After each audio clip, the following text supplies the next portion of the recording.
오늘 이 시간 우리 함께 하실 우리 모든 성도 여러분들에게 강건케 하시며 평안케 하시는 이 하나님 은혜가 함께 하시기를 주의 이름으로 축원드립니다.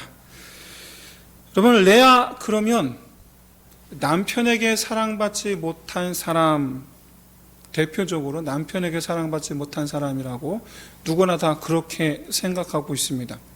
얼마나 여러분 불쌍합니까? 남편에게 사랑받지 못한다. 그럼 요즘 시대 같으면 이혼이죠. 그렇죠? 이혼입니다. 언제부턴가 내 인생은 소중해 라는 인식이 뿌리내리기 시작하더니, 그렇죠? 지금 시대는 아이들 때문에 이혼을 못하겠다 라고 하던 시대, 이제는 아닙니다. 아이들이 있어도 내 인생이 중요하기 때문에 이혼을 합니다. 아이들이 결코 걸림이 되지를 않는 시대예요. 근데 오늘 본문을 보면 사랑받기 위해서 아들을 낳는 사람으로 보입니다. 사랑받기 위해서 더 아들을 낳아요. 오늘날과는 확실하게 동떨어진 사고방식이죠. 왜냐하면 남편조차도 아들을 더 많이 낳는다고 해서 아내를 더 사랑한다거나 그러진 않으니까요. 그렇지 않은 시대니까. 그런데 레아만 그러느냐? 아니죠. 라헬도 마찬가지죠. 두 사람이 계속 경쟁하죠. 아들 낳으려고. 아들을 낳으려는 이유가 남편 사랑 때문이죠. 특히 라헬은 신기하게도 아들을 못 낳았어요. 아니, 자녀를 아예 못 낳았어요. 신기하게도. 창세기 30장 1절, 우리가 읽은 본문 바로 다음이죠. 30장 1절을 보시면 이 라헬이 자기에게 아들을 낳게 하라고 야곱에게 여러분 성질을 부립니다. 성질을 부려요. 그런데 사실 야곱이 자기를 사랑하는 거 알아요. 아니, 다 알아요. 언니보다 야곱이 나를 더 사랑해, 라헬을 더 사랑해, 모두가 다 알고 있어요. 그런데도 불구하고 라헬은 지금 아들을 낳게 해달라고 지금 성질을 부리고 있어요. 아니 설마 하니 아들을 낳으면 야곱이 이전보다 더 나를 사랑하리라 라고 생각한 건가? 아니죠. 분명 그건 아니에요. 그건 아니에요. 그럼 왜 그런 걸까? 여기는 오늘날과는 완전히 다른 그런 이 사회적, 문화적 배경이 자리하고 있습니다. 이때 당시는 여자와 남자의 역할이 완벽하게 구분되어 있었습니다. 여자 역할이 있고 남자 역할이 있어요. 남자가 하는 일 여자가 하지 않아요. 여자가 하는 일 남자가 하지도 않아요. 완벽하게 구분되어 있어요. 근데 이거는 사실 반백년 전만 해도 우리나라도 마찬가지였습니다. 반백년 전만 해도 마찬가지예요. 이렇게 이 남자와 여자의 할 일이 구분되어 있다라는 사실이 뭘 가리키는가? 남자는 남자의 일에 최선을 다할 때, 그리고 여자는 여자의 일에 최선을 다할 때 그것을 미덕으로 여겼고 그것을 존경했다라는 거예요. 존경했어요.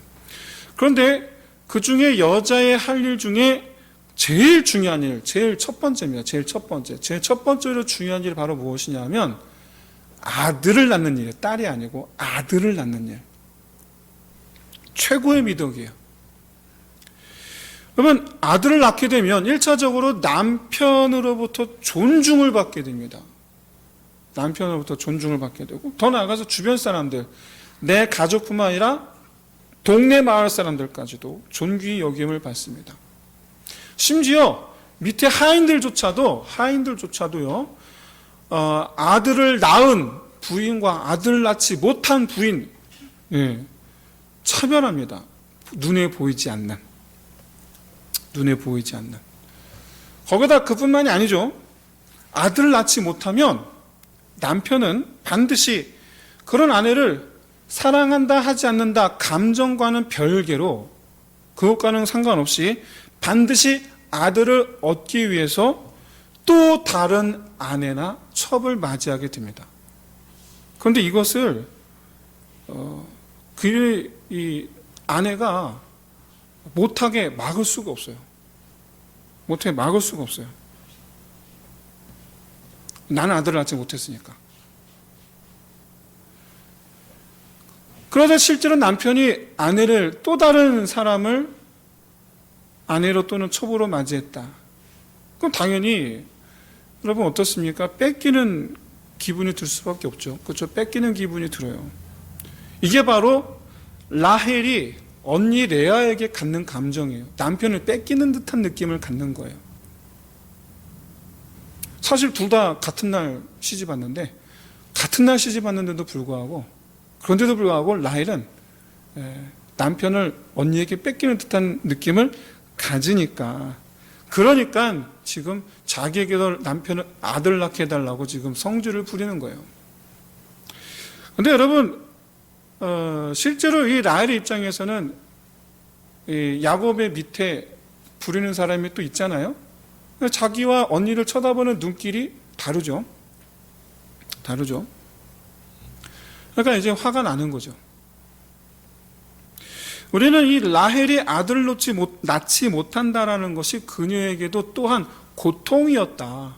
그녀에게 나름대로 라헬에게 있어서는 나름대로 고통이었다라는 점을 우리가 이해한다면, 그렇게 우리가 이해할 수 있다면, 여러분 이 라헬이 이처럼 남편에게 이 성질을 부리고 나중에는 언니와 경쟁하는, 아들 낳기 경쟁하는 그 이유를 우리가 충분히 받아들일 수 있지 않겠나 그렇게 생각합니다. 어느 정도로 하죠? 자기 시녀를 내주죠. 시녀 빌하를 내어주죠. 그런데 여러분 다시 한번 제가 말씀드리지만 야곱이 라헬에게 빌하, 첩을 내게 주시오라고 요구한 게 아니에요. 라헬이 자기 손으로 직접 나는 아들을 못 낳으니까 내 시녀를 통해서라도 내게 아들을 낳아 주시오. 그렇게 먼저 첩으로 야곱에게 들이민단 말이에요.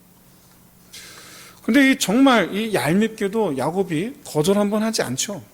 거절 안 합니다. 그러마 하고 또 비라를 또 맞이합니다. 이런 상황들이 우리 현대인의 시각으로 이해한다라는 건 정말 어려운 일이죠. 그러나 우리가 그걸 이해하든지 못하든지 간에 그것과는 별개로 최소 오늘 본문 속에서 우리가 알 수 있는 한 가지는 이 시대 여인들은 아들을 낳는 것 그 자체에서 위로를 얻었다라는 거예요. 이 시대 여자들은 그랬다. 이 시대 여인들은 아들을 낳는 것 자체에서 위로를 얻었다. 그런데 오늘 본문을 보시면 레아가 연속해서 아들 4명을 낳습니다. 4명을 낳는데 그 위로를 4명, 한 명, 4명을 낳으면서 위로를 받았겠죠. 그런데 또 불구하고 마음에 점점 변화가 찾아옵니다. 변화가 찾아와요. 바로 이것이 오늘 본문의 아주 중요한 이 레아의 마음을 이해할 수 있는, 그가 아들을 낳을 때 그 아들의 이름을 짓는 것들 가운데서 레아의 마음이 어떻게 변하는지를 알 수가 있는 아주 중요한 실마리이다. 오늘 본문은 여호와께서 레아가 사랑받지 못함을 보시고 태문을 여셨다라는 말씀으로 그렇게 시작을 합니다. 사랑받지 못해서. 이게 무슨 얘기냐면 레아가 남편이 자기를 사랑해 주기를 위해서 하나님께 기도했다라는 얘기예요. 하나님, 남편이 나를 사랑하게 해주세요. 기도했다라는 얘기예요. 그리고 하나님께서 들으셨다라는 얘기예요. 그래서 아들을 주셨다라는 얘기예요. 그래서 첫째 아들을 낳고는 레아가 보라라는 뜻입니다. 보라라는 뜻의 이 루벤이라고 짓습니다. 하나님께서 나를 돌보아 주사 아들을 주셨으니 여기 이 아들을 보라. 근데 사실이 아들을 보라라는 얘기가 아니라 아들을 보라는 얘기가 사실은 뭐냐? 아들을 낳은 나를 보라라는 얘기죠. 누구에게 하는 얘기입니까? 남편에게 하는 얘기예요. 남편에게. 내가 당신의 아들을 낳아 주었소. 보시오. 그렇죠? 나를 보시오라는 얘기예요.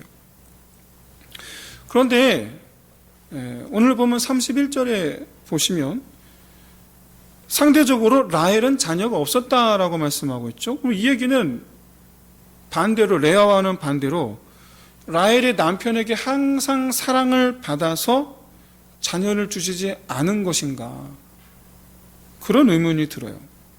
무슨 얘기냐? 레아는 남편의 사랑을 바라서 하나님께 기도했다라는 얘기고 라헬은 남편의 사랑을 넘치게 받아서 기도할 필요를 못 느껴서 기도를 안 했다. 뭐 그런 얘기가 되지 않나. 그래서 결국에 하나님께 기도하느냐 하지 않느냐라에 따라서 아들을 낳느냐 못 낳느냐가 되는 게 아닌가, 그런 의문이 생기죠. 그러면 우리 31절 이 말씀은 레아가 사랑받지 못할 모시고 그의 태를 여셨으나 라헬은 자녀가 없었다. 이 말씀은 자녀를 얻으려면 레아처럼 기도해야 된다라는 말씀을 하려는 것인가? 이게 좀 그런 류의 말씀인가? 하나님은 자기에게 기도하는 자에게 아들을 주셨다, 이렇게 받아들여야 되느냐, 그 얘기입니다. 여러분, 실제로 우리가 읽진 않았는데 30장 24절에 보시면 이 레아와 라헬이 시녀를 첩으로 주면서까지 이 경쟁적으로 아들을 낳게 되는 과정이 있는데, 30장 전체적으로. 그런데 이 24절에 보시면 이 라헬 역시 이렇게 기도했더니, 내가 하나님께 이렇게 간구했더니 하나님께서 내게 이렇게 아들을 주셨다. 여호와께서 내게 아들을 주셨다. 이런 식으로 지금 말씀하고 있어요. 이런 식으로. 그런데 여러분, 사실 이런 방식으로 이런 방식의 이런 관점은 우리에게 아주 잘못된 그런 시그널을 줄 수가 있습니다. 아주 잘못된 신호를 줄 수가 있어요. 여러분, 라헬의 경우 아들을 달라라고 기도했습니다. 그 원동력이 뭡니까? 라헬의 경우 아들을 달라고 기도했는데 그 원동력은 여러분 질투심이에요. 질투심. 여러분, 창세기 30장 6절에서 라헬이 하나님이 내 억울함을 푸시려고 내 호소를 들으사 내게 아들을 주셨다라고 지금 말하고 있습니다. 이 말씀은 하나님께서 아들을 주셨다라는 말씀이죠. 분명히 그렇죠. 그런데 말이죠, 이 라헬이 어떤 여자냐면, 이때 당시 어떤 여자냐면, 언니보다 더 큰 걸 자기는 가지고 있으면서 언니를 불쌍하게 여기기는커녕 오히려 그 언니에게 질투심을 가지고 그 언니를 향한 미움에 아주 눈이 먼 여자예요. 그런 상태에 있어요. 지금 상태가 그래요. 지금. 그런데 그런 여자에게 하나님께서 아들을 주셨다. 기도해서 아들을 주셨다. 질투심에 사로잡혀 있는데 그것과는 상관없이 하나님께 기도했더니 아들을 주셨다. 우리가 이걸 어떻게 받아들여야 되겠습니까? 이게 맞습니까, 이게? 그러면 우리는 오늘 본문을 어떤 관점에서 바라봐, 아들을 주신 하나님, 이거 우리가 어떻게 바라봐야 되느냐, 이거예요. 아들을 주신 하나님. 이것을 우리는 오늘 본문 르벤, 시몬, 유다, 레위, 유다, 이 네 명을 낳은 레아의 마음을 통해서 하나님께서 아들을 주신 그 이유를 살펴보려고 합니다. 왜 주셨는가? 그 이유가 오늘 본문 속에 있어요. 주신 이유. 기도했더니 주셨다, 단순히 그런 얘기가 아니라는 얘기예요. 이를 위해서 오늘 레아의 감정을 좀 알아야 됩니다. 레아의 감정을. 여러분, 레아는요, 야곱이 받아들일 마음의 준비가 전혀 안 된 상태, 아니 생각지도 않은 상태에서 야곱의 아내가 됐습니다. 여기서 우리가 먼저 주지해야 할 사실은 야곱이 라헬, 자기 동생을 사랑하고 있다라는 사실을 레아 본인도 알고 있다라는 거예요. 무려 7년 동안 라헬 때문에 열심히 일했잖아요. 여러분, 7년 동안 야곱이 일만 했겠습니까? 아니죠. 라헬하고 연애, 데이트도 했을 거란 말이에요. 그걸 누가 보고 있었습니까? 레아가 보고 있었단 말이에요. 알고 있어요, 레아 본인이. 애시당초 남편 야곱이 자기 아버지 라반에게 무료 봉사하기로 한 이유가 뭡니까? 라헬 때문이잖아요. 알고 있어요. 성경은요, 그 어디에도 이 레아가 결혼 전에 야곱을 어떻게 생각하고 있는지에 대해서 전혀 말씀하고 있지 않습니다. 그리고 레아가 야곱과의 첫날 밤 어떤 마음으로 들어갔는지 전혀 말씀하고 있지를 않습니다. 그리고 자기가 원해서 야곱의 친소에 들어간 것인지 아버지 라반의 강요에 의해서 들어간 것인지 그것도 알 수가 없어요. 그것도 알 수가 없어요. 그러나 기왕 야곱의 아내가 되었으면 여러분 누구나 다 마찬가지 아닙니까? 바라는 게 생기죠. 뭐죠? 남편에게 사랑을 받고 싶은 거예요. 그렇죠? 하지만 야곱은 이미 자기 동생을 사랑하고 있습니다. 이미. 어쩌면 그래서 레아는 결혼한 날부터 자기를 불쌍하게 생각했는지 몰라요. 왜냐하면 결혼하고 첫날 밤 지냈으면 아침에 일어나는데 야곱이 펄컥 화를 내는 거예요. 자기를 보고. 아니 왜 라헬이 아니야? 그렇잖아요. 그 순간 여러분 레아의 마음이 어떻겠습니까? 어쩌면 그는 초기부터 일종의 외로움이겠죠? 외로움. 결혼했지만 남편이 생겼지만 영원히 나와 함께 살아갈, 그렇죠? 나의 영원한 반쪽이 생겼지만 그 반쪽이 딴 데를 쳐다보고 있으니 얼마나 외롭겠습니까? 결혼 전부터 여러분 기도하지 않았겠어요? 남편이 나를 바라봐 주기를 바라는 마음. 그 레아의 마음이 투영된 첫 번째 아들 이름 루벤이에요. 보시오.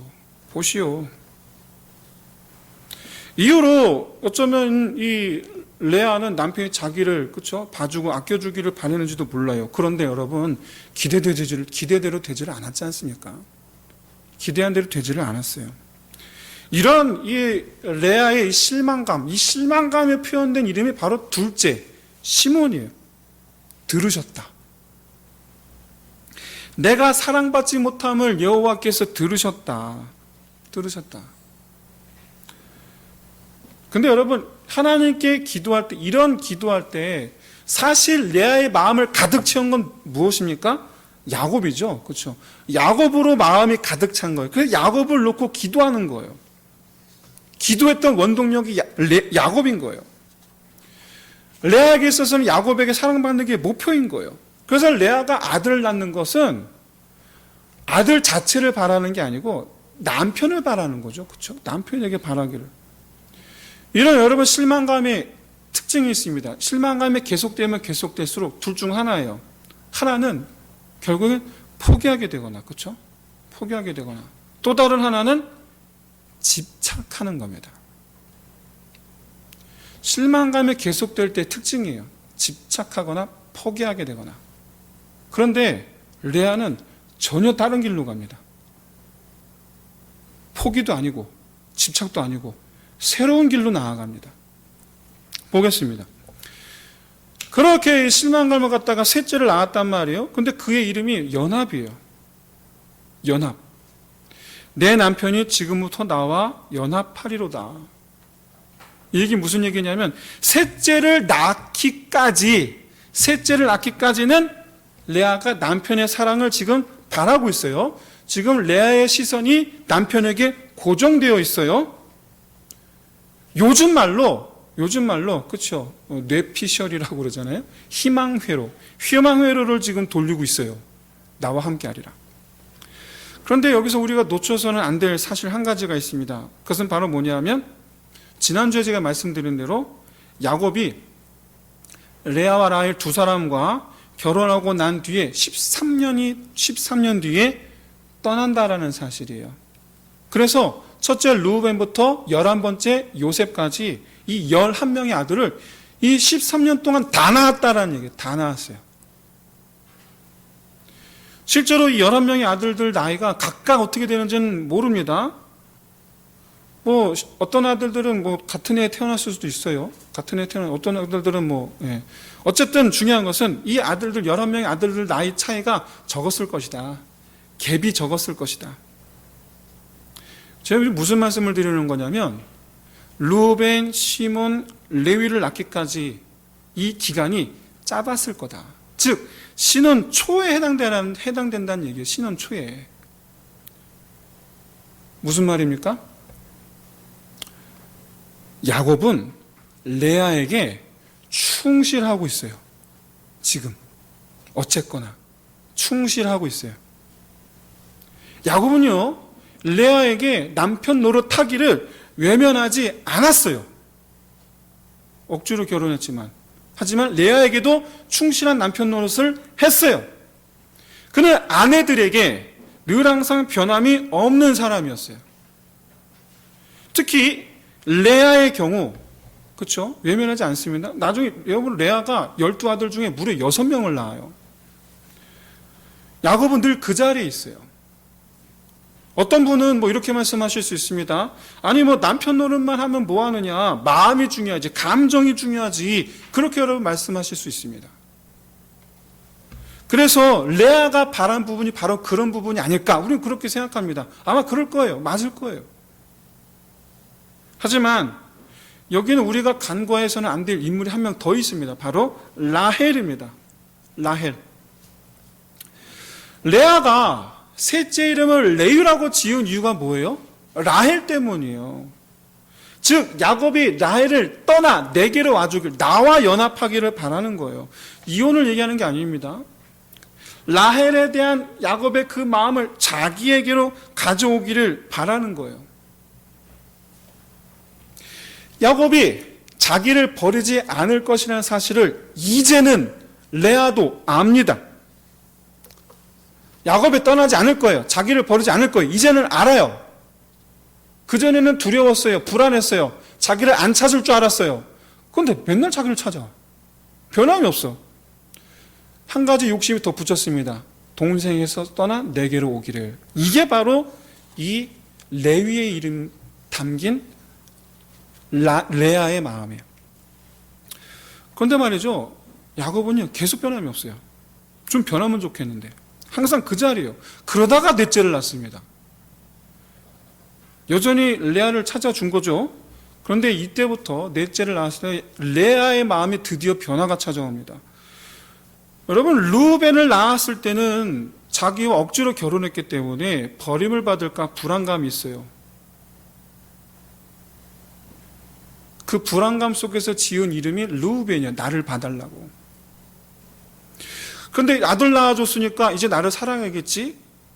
기대감이 생겼단 말이에요. 근데 그 기대감이 무너져 실망이 됐어요. 실망감이 찾아오니까 그래서 지은 이름이 들으셨다예요. 내 실망감을 주님께서 들으셨다. 섭섭하고 서운한 마음을 들으셨다라는 얘기예요.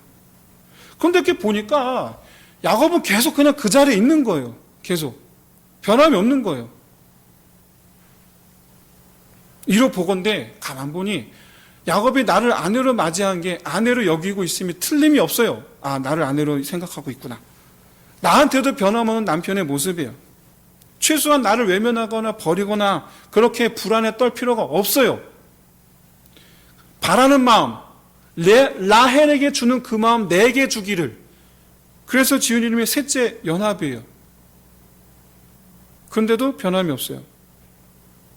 자, 이때 여러분 야곱을 향한 실망감, 원망스러운 마음이 여러분 터졌다면 이때 아마도 넷째 이름을 유다, 찬송하리로다라고 짓지 않았을 거예요.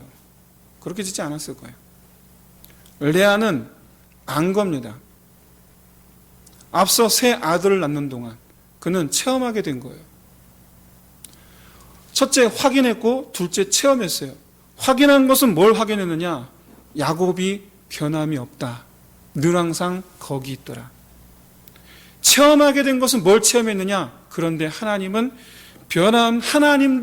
변함이 없으시더라. 야곱은 저만 치에서 변함이 없습니다. 그런데 하나님은 내 곁에서 변함이 없으세요. 할렐루야. 지금까지 레아의 기도는 남편이라는 줄을 붙잡고 남편을 얻는 것이었어요. 이런 기도의 대척점에 라헬이 있습니다. 라헬과 비교하였고 상대적인 박탈감에 사로잡혀 있었습니다. 그래서 그의 기도는 사실 라헬을 무찌르는 거예요.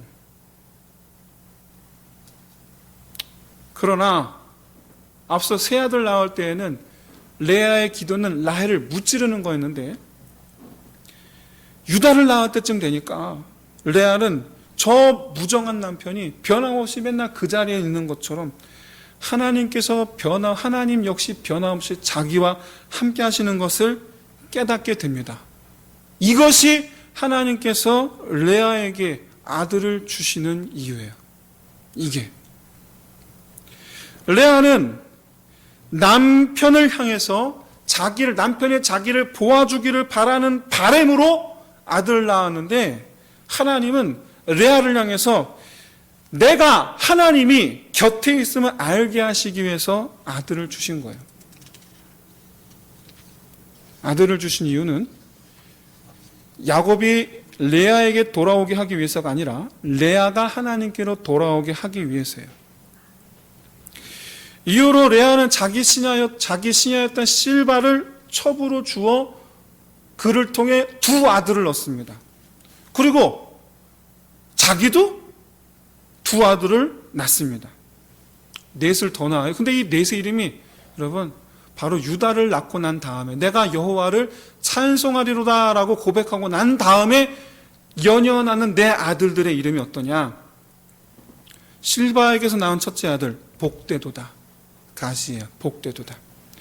둘째 아들 기쁘도다, 아셀이에요. 자기가 낳은 다섯 번째 아들 보상이에요, 이사갈. 여러분, 이 세 아들들 이름 속에는 여러분 남편에 대한 기대가 전혀 없습니다. 내가 복되다라는 얘기고 내가 기쁘다라는 얘기예요. 그리고 내가 하나님께 보상을 받았다라는 거예요. 남편에 대한 기대가 하나도 없어요. 1도 없어요. 단지 무엇이 있습니까? 네, 하나님에 대한 반응이 있어요. 하나님에 대한 반응만 있어요. 주께서 나를 복되게 하셨도다, 아멘. 주께서 나를 기쁘게 하셨도다, 아멘. 주께서 나를 그렇게 하셨습니다. 주께서 나를 그렇게 하셨습니다. 보상, 주께서 나를 보상해 주셨습니다. 마지막 나왔죠. 8번째 아들 후한 선물 스불론. 그리고 이 마지막 아들 이름 후한 선물이라고 이름을 붙이고는 마지막 자기 바램을 덧붙입니다. 이제 그가 나와 함께 하리로다. 그가 나와 함께 하리로다. 여러분, 레위의 이름과 똑같지 않느냐 그렇게 반문하실 수 있어요. 그러나 이거 달라요. 이제 그가 나와 함께 하리로다.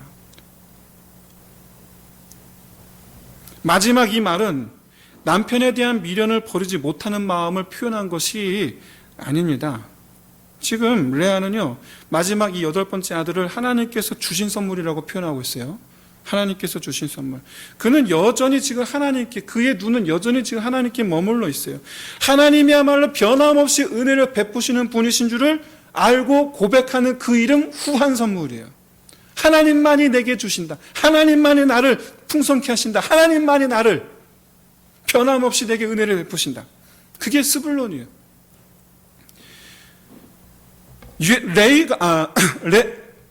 레아가 유다를 낳은 후 여호와를 찬송하리로다, 그렇게 남편에게서 여호와 하나님께로 마음을 옮기고 난 뒤로 여호와 하나님은 계속해서 변함없이 레아를 위해 일하셨고, 레아는 이런 하나님을 찬송합니다. 복되게 하셨도다, 기쁘게 하셨도다, 보상을 하게 하셨도다.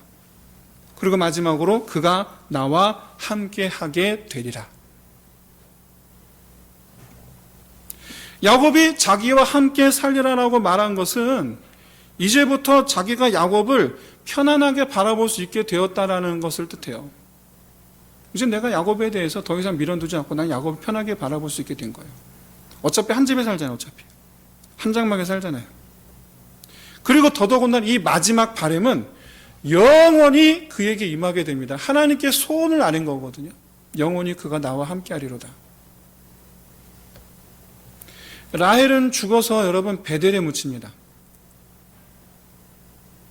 하지만 레아는요, 아브라함과 사라, 이삭과 리브가가 묻혀있는 헤브론 막벨라 굴에 묻힙니다. 그리고 야곱도 애굽에서 죽어서 이 막벨라 굴에 묻힙니다. 레아의 바람대로 영원히 그와 함께 하게 된 거예요. 라헬이 아니에요. 레아예요. 그럼 우리는 지금까지 레아가 지은 이 8명의 아들 이름을 통해서 레아의 이 심적 변화를 지금까지 엿보았습니다. 남편에 의한 심적 고통과 괴로움의 상태에서 벗어나 하나님께 소망을 두고 하나님으로 말미암아 기쁘고 복된 삶, 하나님으로부터 받은 은혜로 살게 된 이 레아. 그래서 끝내, 이게 중요해요. 끝내 소망을 이룰 수 있었던 가장 큰 이유, 바로 넷째 아들을 낳았을 때 깨달은 하나님의 마음, 내가 여호와를 찬송하리로다. 여호와를 찬송하게 된 레아가 결국에 하나님께서 그의 소망을 이루게 하신 줄로 믿습니다. 하나님을 찬송하면 하나님께서 소망을 이루실 줄로 믿습니다. 여러분, 실제로 레아의 상황이 변한 거 여러분 하나도 없습니다. 그러나 고통, 외로움, 이 실망에서 벗어나 찬송하는 자의 마음, 기쁨과 감사의 마음, 이렇게 변화될 수 있었던 가장 그 이유는 그가 더 이상 남편을 보지 않고 하나님을 볼 수 있게 되었기 때문이에요. 여기서 우리가 주목해 보아야 될 점이 바로 무엇이냐면 야곱의 태도입니다. 야곱의 태도. 야곱은 끝까지 변하지 않습니다. 끝까지 늘 제자리예요. 그런데 여러분, 야곱이 선택한 것은 레아였어요. 창세기 49장 31절에서 야곱은 마지막 유언을 남깁니다. 내가 죽으면 막벨라 굴에 장사하라. 왜냐하면 내가 거기 레아를 두었기 때문이다. 내가 레아를 거기 두었기 때문에 나는 레아에게 가겠다. 여러분, 야곱이 애굽에서 내내 생각한 사람은 레아였어요. 참으로 하나님께서 나의 보상이시오, 나의 기쁨이신 줄을 믿으시기를 진심으로 소원합니다. 레아는 우리에게 말합니다. 내 소망을 이루는 길, 여호와께 있음을 볼지어다. 여호와께 있음을 볼지어다. 그럼 이제 말씀을 마치겠습니다. 사랑하는 성도 여러분, 마음을 두어야 할 곳 여호와이어야 할 줄로 믿습니다. 세상은 변하지 않을 수도 있습니다. 환경은 변하지 않을 수도 있습니다. 그러나 여호와로 말미암아 내 인생은 변화될 줄로 믿습니다. 그리고 내 마음을 여호와께 둘 때 세상이, 환경이 결국 변화될 줄로 믿습니다. 우리 하나님께서 가장 원하시는 것, 그것은 바로 우리 자신인 것을 여러분 믿으시기를 진심으로 소원합니다. 무엇보다 여러분, 여호와 하나님께서 나를 얻으심으로 자기 기쁨을 위하여 내게 크신 일을 행하실 줄을 믿는 저와 여러분 되시기를, 그렇게 우리의 소원을 이루는, 우리 소망을 이루는 법을 깨달으시는 저와 여러분 되시기를 주의 이름으로 축원드립니다. 기도하겠습니다.